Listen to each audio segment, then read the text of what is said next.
A day in my life as a manok here in Samar Island. For today's video guys, nananaw mi sa akong mama o Moana. Ulan-ulan man good guys, mao nga wala ko naglakaw-lakaw sa gawas. Kailan man kayo maglakaw-lakaw no ulan man. So mao to nga nagtanaw-tanaw na lang sa akong mama og salida.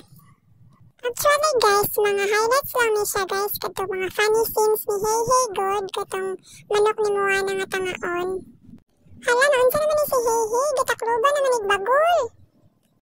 Ako aday ng lolo nang naka-black guys, o wala siya nagpanday today. Naboring ko ning salida ha, oy. Tanawa ra gud ni siya, ni kaon nagbato. Naunsa naman yung tao ni si Hey Hey, oy.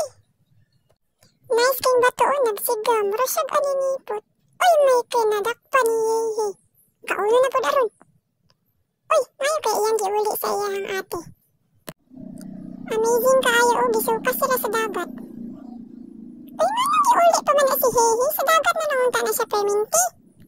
Tanawa ra gud o, mabalik pa jud siya sa dagat o. Hay nako Hey Hey. Cute man din ni si Hey Hey kung tutukan guys.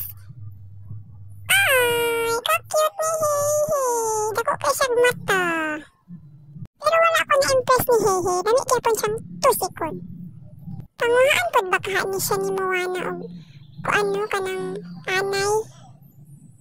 Mukaan ka ang anay Hey Hey. Noon sa naman ni si Hey Hey. Nangilog naman sa baktin. Kaloy sa baktin. Dagan na lang tao ng baktin guys. Di palagot yung kunin mo Hey Hey. Alik ginis ang mga Hey Hey kay magsampok ta. Salamat sa pagtanaw sa among video guys. Magkita-kita na sa sunod na mong video. Have a great day. Have a great night.